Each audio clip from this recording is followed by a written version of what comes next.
એક નાનકડા બાળકને ભગવાનને મળવાની એવી ઈચ્છા હતી કે તેણે એક દિવસ ખરેખર ભગવાનને શોધવા માટે ઘર છોડી દીધું.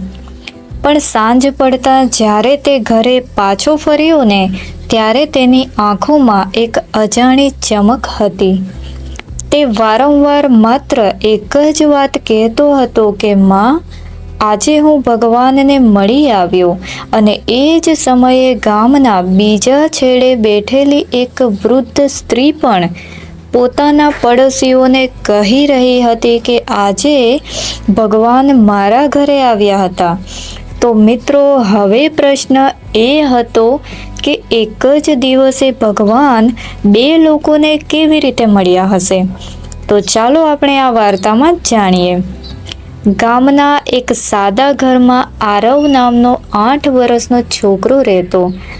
આરવ ખૂબ જ નિર્દોષ હતો. તેને દુનિયાની ચાલાકી સમજાતી નહોતી અને તે જે સાંભળે ને તેને જ સાચું માની લેતો. એક સાંજે તે પોતાની મા પાસે બેઠો હતો અને મા તેને ભગવાનની વાતો સંભળાવી રહી હતી. અને બીજા દિવસે સવારે આરવ ખૂબ વહેલો ઉઠી જાય છે અને તેણે પોતાની નાની થેલીમાં 2 રોટલી, 1 સફરજન અને પાણીની બોટલ મૂકી અને કોઈને કંઈ કહ્યા વગર ઘરેથી નીકળી પડ્યો. તેના મનમાં એક જ વિચાર હતો કે આજે ભગવાનને મળવું જ છે. તે ગામની ગલીઓમાંથી પસાર થતો હતો. મંદિર સુધી પહોંચ્યો. ત્યાં ઘણા લોકો ભગવાનની મૂર્તિ સામે હાથ જોડીને ઊભા હતા અને આરવે પણ ભગવાનને પ્રાર્થના કરી. પણ તેને લાગ્યું કે ભગવાન અહીં નથી, કારણ કે ભગવાન તો તેને મળવા જ જોઈએ અને તેની સાથે વાત પણ કરવી જોઈએ. તેથી તે ફરી આગળ નીકળી પડ્યો. થોડે દૂર ગયા પછી તેને એક વૃદ્ધ માણસ દેખાયા જે રસ્તાની બાજુમાં બેઠા હતા અને તેમના ચહેરા પર થાક સ્પષ્ટ દેખાતો હતો અને એવું લાગતું હતું કે તેમણે ઘણા સમયથી કંઈ ખાધું નથી. આરવ તેમની પાસે ગયો અને પૂછ્યું, દાદા, તમે અહીં એકલા કેમ બેઠા છો? વૃદ્ધે હળવું સ્મિત કરીને કહ્યું કે બેટા, બસ થોડો આરામ કરું છું. આરવ તેમની બાજુમાં બેસી જાય છે અને થોડા સમય પછી તેને પોતાની થેલીમાં રહેલી રોટલી યાદ આવી. તેણે તરત જ એક રોટલી કાઢી અને દાદાને આપતા કહ્યું કે દાદા, આ ખાઈ લ્યો. મને લાગે છે કે તમને ભૂખ લાગી છે. વૃદ્ધ માણસે આશ્ચર્યથી તેની સામે જોયું, કારણ કે ઘણા કલાકોથી કોઈએ તેમની સાથે વાત પણ કરી નહોતી. તેમણે ધીમેથી રોટલી લીધી અને આંખોમાં આંસુ સાથે કહ્યું કે ભગવાન તને ખુશ રાખે બેટા. આરવને ખૂબ આનંદ થયો, પણ હજુ પણ તેને લાગતું હતું કે ભગવાન મળ્યા નથી. તેથી થોડો સમય ત્યાં બેસ્યા અને પછી તે ફરી પોતાની શોધમાં આગળ નીકળી પડ્યો. તેને ખબર નહોતી કે તેની આ નાની દયાએ કોઈના હૃદયમાં આશાનો દીવો પ્રગટાવી દીધો હતો અને તેની ભગવાનને શોધવાની સફર હવે એક નવા વળાંક તરફ વધી રહી. આરવ ત્યાંથી આગળ વધ્યો. સૂરજ હવે ધીમે ધીમે માથા પર આવી રહ્યો હતો અને ગરમી પણ વધવા લાગી. છતાં તેના પગ થાકતા નહોતા, કારણ કે તેના મનમાં ભગવાનને મળવાની જ ધૂન હતી. થોડે દૂર જતાં તેને એક નદીનો કિનારો દેખાયો. ત્યાં કેટલાક બાળકો રમતા હતા અને થોડા લોકો પોતાના કામમાં વ્યસ્ત હતા. આરવે દરેક ચહેરા તરફ ધ્યાનથી જોયું. કદાચ એમાંથી કોઈ ભગવાન હોય, પરંતુ તેને કંઈ સમજાયું નહીં. તે નદી કિનારે બેસી ગયો અને પાણી તરફ જોવા લાગ્યો. ત્યારે અચાનક તેની નજર એક વૃદ્ધ સ્ત્રી પર પડી, જે એકલી બેઠી હતી. તેના કપડાં સાદા હતા અને ચહેરા પર વર્ષોની પીડા દેખાતી હતી.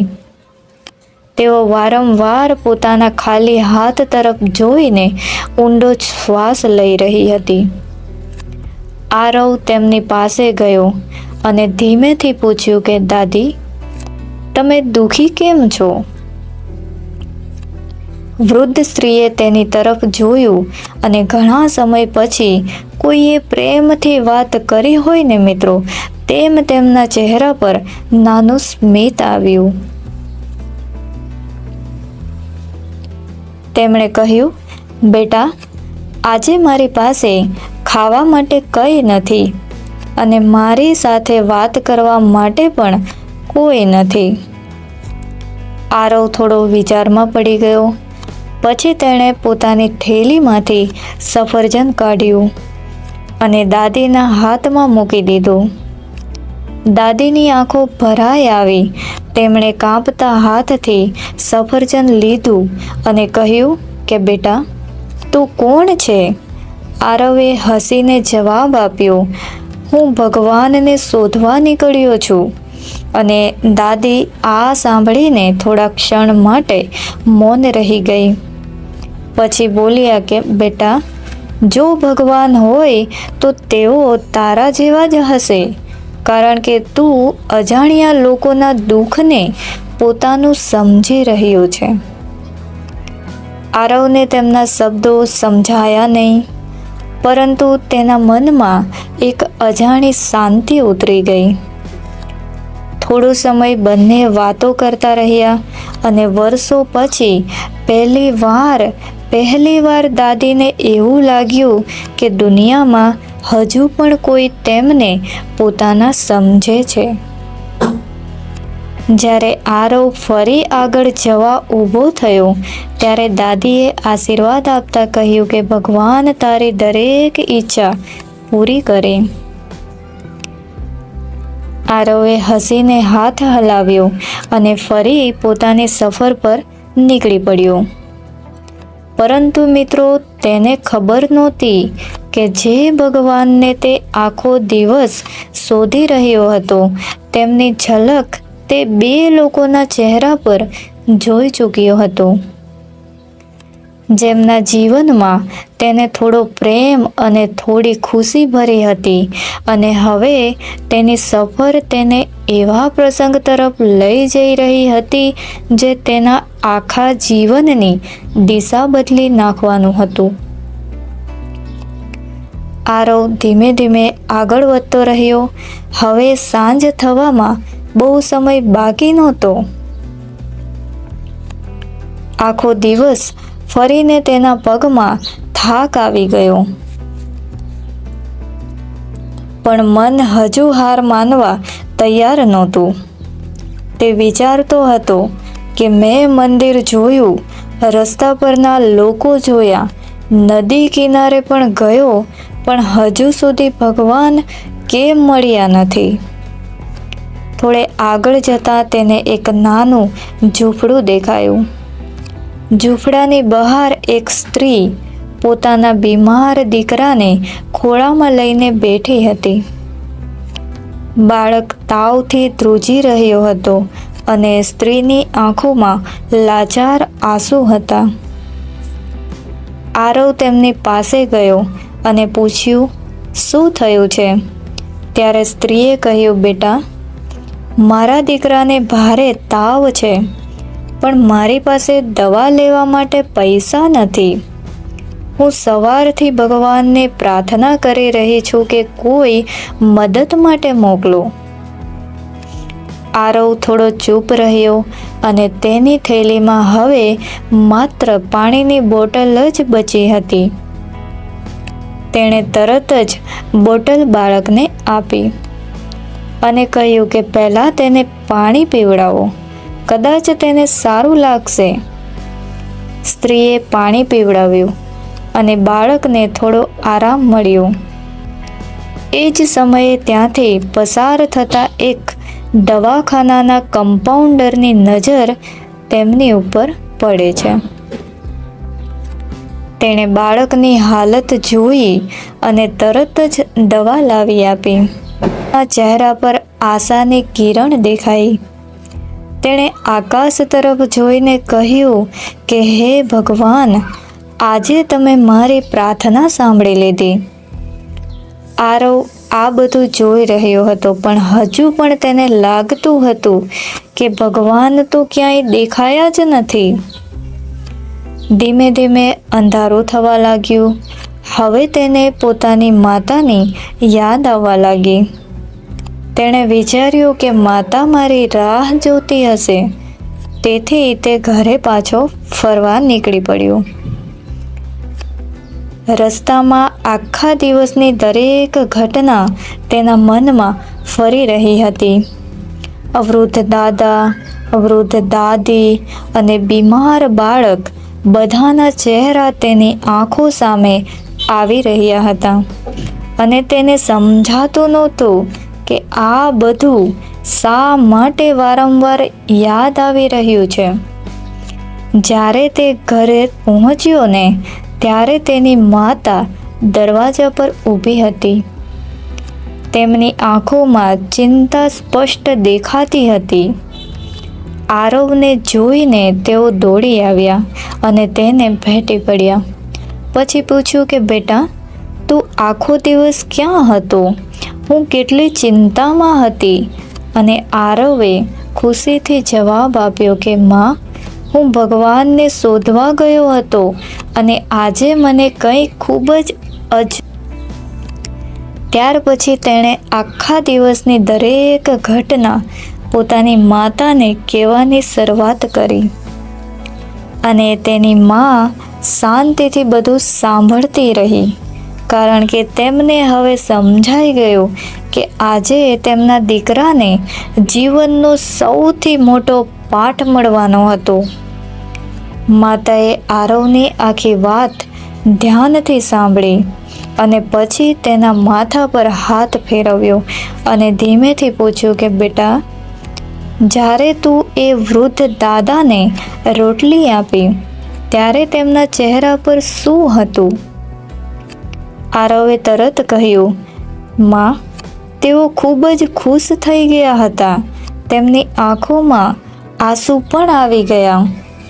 માતાએ ફરી પૂછ્યું, જ્યારે તું દાદીને સફરજન આપ્યું ત્યારે આરવે કહ્યું કે તેઓ મને આશીર્વાદ આપી રહ્યા હતા, જાણે તેમને કોઈ પોતાનું મળી ગયું હોય. પછી માતાએ બીજો પ્રશ્ન પૂછ્યો, જ્યારે તું એ બીમાર બાળકની મદદ કરી ત્યારે તેની માના ચહેરા પર શું હતું? આરવ થોડો વિચારમાં પડી ગયો અને બોલ્યો કે માં, તેઓ તો ભગવાનનો આભાર માની રહ્યા હતા, જાણે તેમની પ્રાર્થનાનો જવાબ મળી ગયો. માતાએ સ્મિત કર્યું અને કહ્યું કે બેટા, હવે તું મને એક વાત કહે, તું આખો દિવસ ભગવાનને શોધતો રહ્યો, પણ શું તને કોઈના ચહેરા પર ખુશી દેખાઈ હતી? આરવે કહ્યું, હા માં, ત્રણેય લોકો ખૂબ ખુશ હતા. ત્યારે માતાએ કહ્યું કે બેટા, ભગવાન હંમેશા મૂર્તિ બનીને સામે આવતા નથી. ઘણીવાર તેઓ ભૂખ્યા માણસની ભૂખમાં હોય છે, યા તો એકલવાયા વૃદ્ધના દુઃખમાં હોય છે, અને ઘણીવાર કોઈ લાચાર માતાની પ્રાર્થનામાં હોય છે. આજે તું ભગવાનને શોધવા નીકળ્યો હતો, પણ હકીકતમાં ભગવાને તને 3 વખત દર્શન આપ્યા. આરવ આશ્ચર્યથી પોતાની માતાને જોવા લાગ્યો. તેના મનમાં આખા દિવસની ઘટનાઓ ફરીથી જીવત થઈ ગઈ. તેને દાદાની આંખોમાં દેખાયેલો આભાર યાદ આવ્યો અને દાદીના ચહેરા પરનું સ્મિત યાદ આવ્યું અને એ માની રાહત યાદ આવી, જેને પોતાના બાળક માટે મદદ મળી હતી. અચાનક તેની આંખો ચમકી ઉઠી અને તે બોલી ઉઠ્યો, એટલે જ માં, ભગવાન એ લોકોમાં હતા એવું ને? ત્યારે માએ પ્રેમથી કહ્યું, નહીં બેટા, ભગવાન તેમના અંદર પણ હતા અને તારા અંદર પણ હતા. કારણ કે જ્યાં નિઃસ્વાર્થ પ્રેમ હોય ને ત્યાં દયા હોય. જ્યારે કોઈ બદલાની આશા વગર મદદ કરે ત્યાં ભગવાન પોતે હાજર હોય છે. આ શબ્દો સાંભળીને આરવની આંખોમાં આંસુ આવી ગયા. એ આંસુ ખુશીના હતા, કારણ કે આખો દિવસ જે પ્રશ્નોનો જવાબ તે શોધી રહ્યો હતો ને તે આજે તેને મળી ગયું હતું. તે રાત્રે સૂતા પહેલા તેણે ભગવાન પાસે કંઈ માંગ્યું નહીં.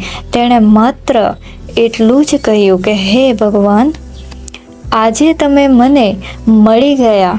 તેના પછી આરવનું જીવન જ બદલાઈ ગયું. તે દરરોજ કોઈને કોઈની મદદ કરવાનો પ્રયત્ન કરતો.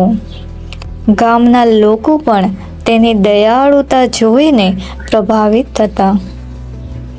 અને વર્ષો પછી જ્યારે લોકો આરવને પૂછતા કે શું તું ખરેખર ભગવાનને મળ્યો છે, ત્યારે તે હસીને માત્ર એટલું જ કહેતો, ભગવાનને જોવું હોય તો કોઈના ચહેરા પર ખુશી લાવો. અને પછી અરીસામાં પોતાને જોતા જ જવાબ મળી જશે. ભગવાનને મંદિરોમાં શોધવા કરતાં માણસાઈમાં શોધશું ને તો તેઓ વધુ નજીક મળશે. કારણ કે ભગવાનનું સાચું ઘર પથ્થરની મૂર્તિમાં નથી પણ દયાળુ હૃદયમાં હોય છે.